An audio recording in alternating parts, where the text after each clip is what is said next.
Hello everyone, Adrienne here. So today I am here for an absinthe review. I haven't done one in a while and I'm really excited for this one. I've heard really good things about the absinthe I'm going to be reviewing today, so fingers crossed that everything I've heard about it turns out to be true. So, yay!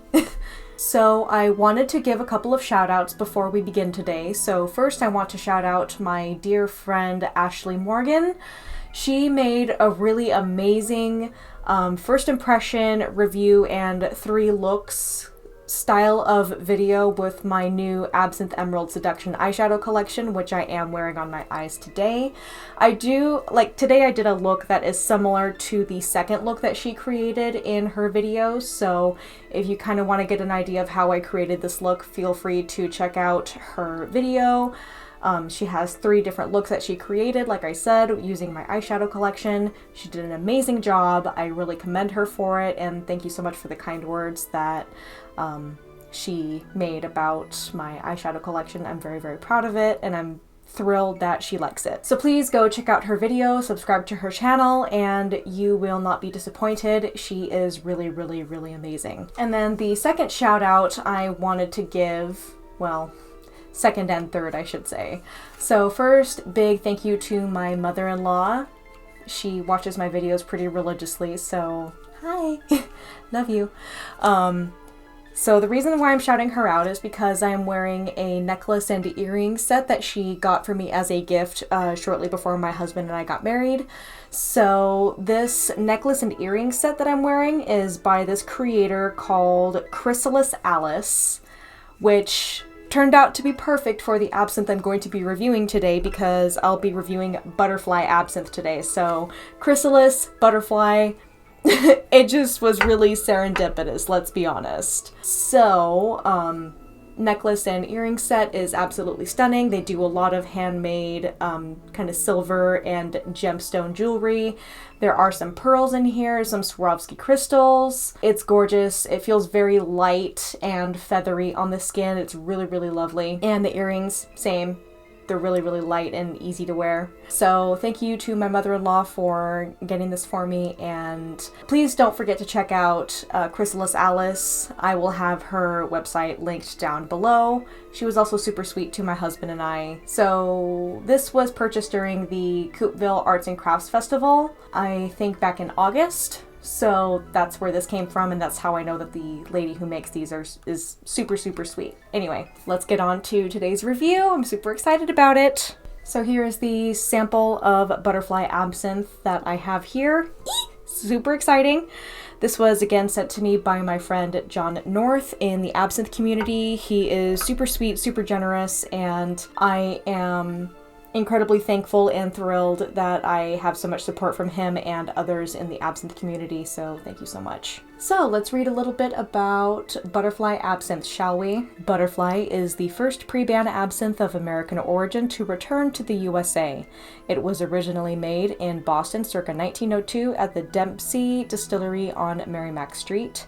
The brand was resurrected by Boston-based absinthe historian Brian Fernald. An empty bottle and the 1905 trademark registration helped give Fernald a label design, and after years of research in local archives, he unearthed Dempsey's handwritten recipe book. Ooh. I always love it when brands try to recreate recipes of pre-ban absinthe brands.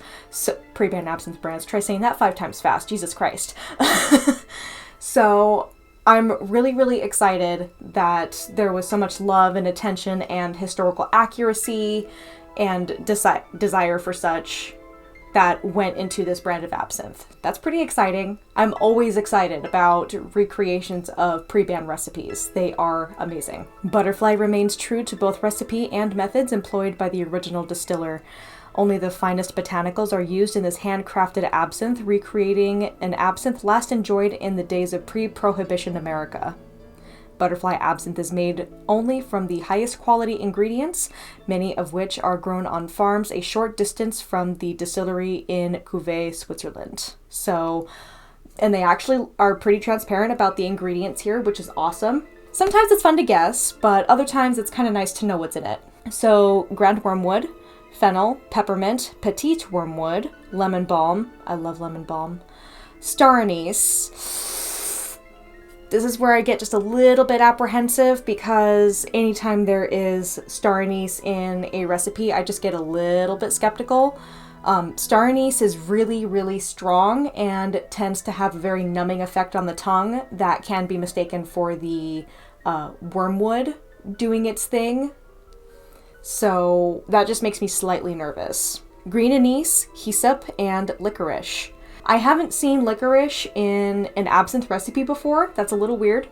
But if it is part of the pre-ban recipe, then by all means, let's, give it a chance, keep an open mind, see what happens. And then here's a little bit about the team that creates Butterfly. Butterfly is produced by Claude Alain Bouillon, Europe's most famous absinthe distiller. More than 60 production steps are required to make Butterfly over a 3-day period, from plant selection through maceration and distillation to application of signed, dated, and numbered labels. So they keep track of it. It's great. Plants include locally grown grand wormwood, petite wormwood, hyssop, melissa, and peppermint, and the finest imported anise, star anise, fennel, and citrus. Butterfly combines the best of both worlds, American heritage and recipe with Swiss know-how and ingredients. So, sounds like a pretty good combination. Born in Boston and perfected in Switzerland. I'm down. Alright, so with all of that being said, it is time to reposition the camera and get a load of the appearance and the louche, and then give our thoughts on the aroma, the flavor, and the mouthfeel, and give our final thoughts at the end. So stay tuned for all that. Alright guys, so now we are going to take a look at the appearance, the louche, and then move on with our other scoring qualifications here for this absinthe, which is Butterfly Absinthe from Switzerland. Now, to be totally honest, because a lot of the advertisements kept saying, like, oh yeah, Boston 1902 or something, and I'm just like, is it American or what? But turns out it is Swiss.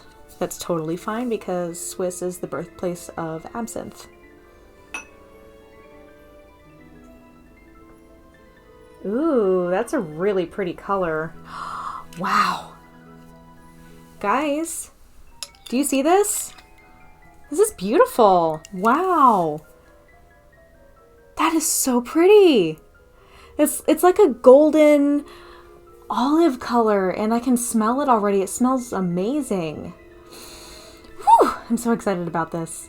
So for appearance, it is crystal clear. It is the exact color that absinthe should be. It is a really beautiful, like, golden olive. This is lovely. So as far as the appearance is concerned, I'm going to give it 5 stars. That is gorgeous. That almost looks like a jade. That's how beautiful it is. Wow. All right, so now that we have evaluated the appearance, let's check out the louche. Actually, oh man, I wish I had Jedi powers.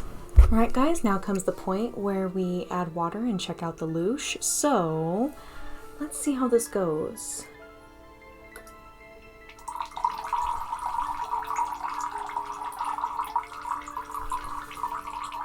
Okay, immediate louche. That, ooh.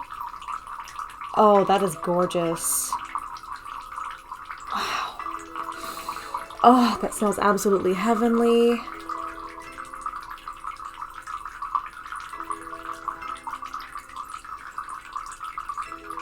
Immediate louche. This is exactly what we look for when it comes to absinthe.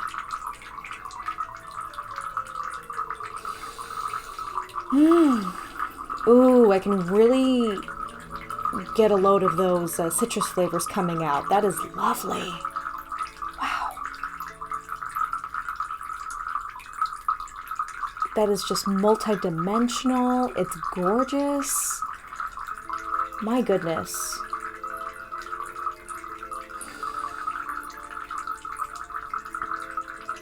Hey honey, I think this is one you might like. Yeah. Already from the smell, it is incredibly sweet.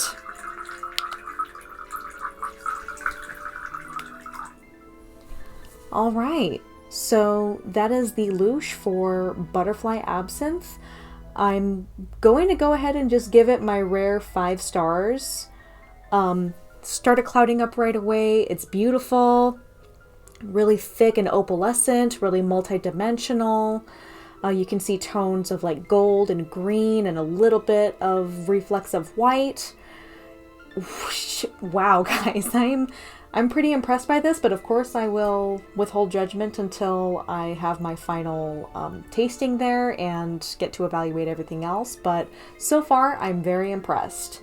Like, this is jade levels of louche. That is incredible. So louche, I will give it 5 stars. That is lovely. All right, so now I need to reposition the camera again. And then we are going to evaluate the aroma, the flavor, the mouthfeel, and give our final thoughts. Alright guys, so we're going to test out the aroma as well as the flavor and the mouthfeel and give our final thoughts. So already I'm pretty impressed. This is beautiful. Just the exact color that absinthe should be. This is lovely. So this is a really good representation of a pre-ban absinthe as far as I can tell so far. So I'm pretty impressed. Color me impressed. Because I'm impressed by this color. So let's check out the aroma and see what's up. Ooh, that's really fresh.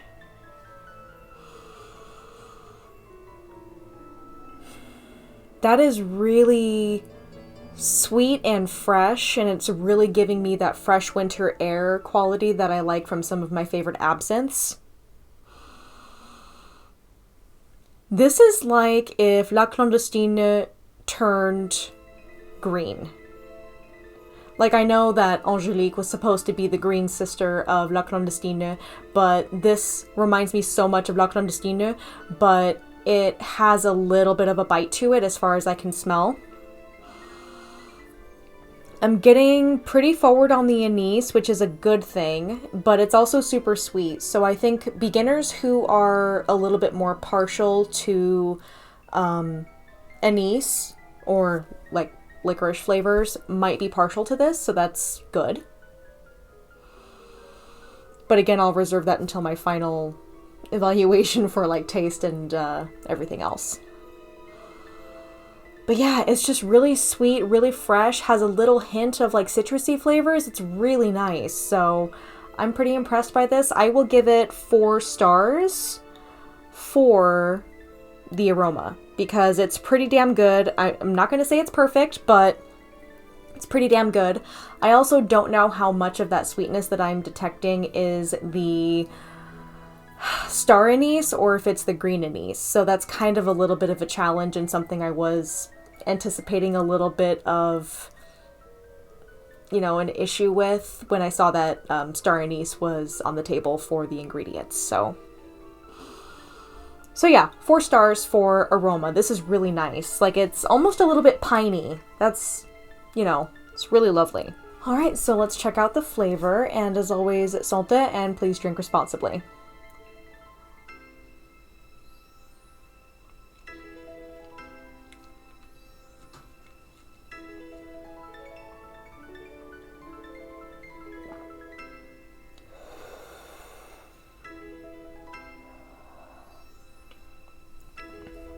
Oh boy.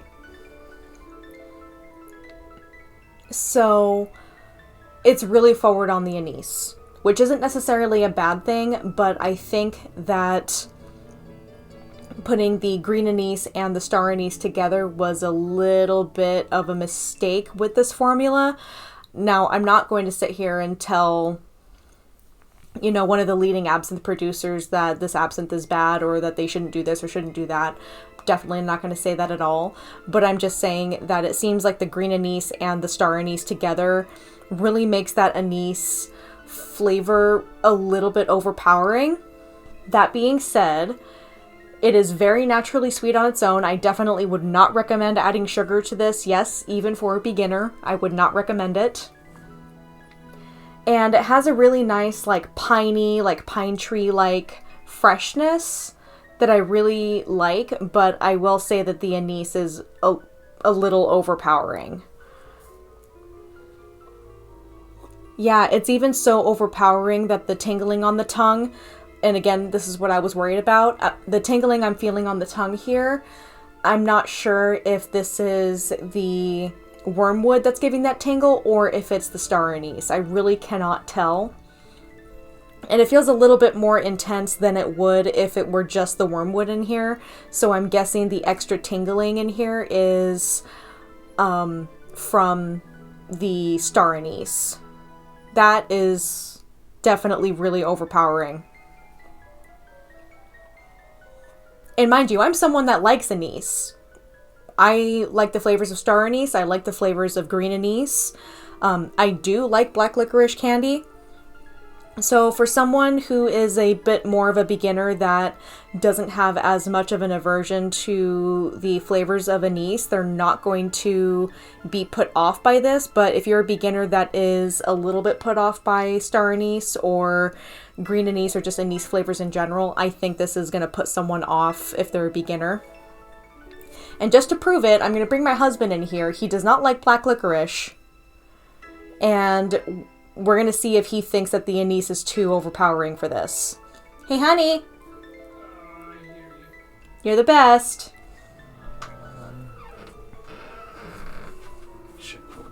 You were really out of shot, don't worry. Good. So I personally think the anise is overpowering for this. I'm sure you're probably going to agree.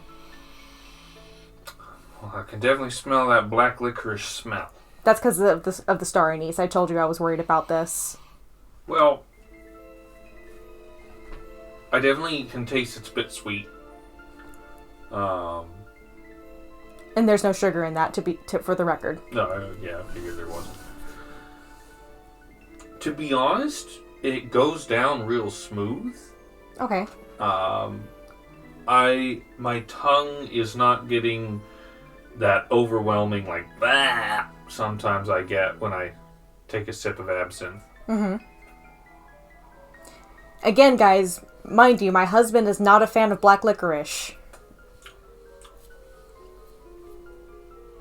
It's very tolerable for me. Very tolerable. Very okay. tolerable for me. So, for the record, you as someone who does not like black licorice, you are finding this tolerable because of how sweet it is? Yeah. The sweetness is okay, which makes it to where, while I'm still getting that tingle on the tongue, it's not making me lose my breath, you know? It's not knocking the breath out of you.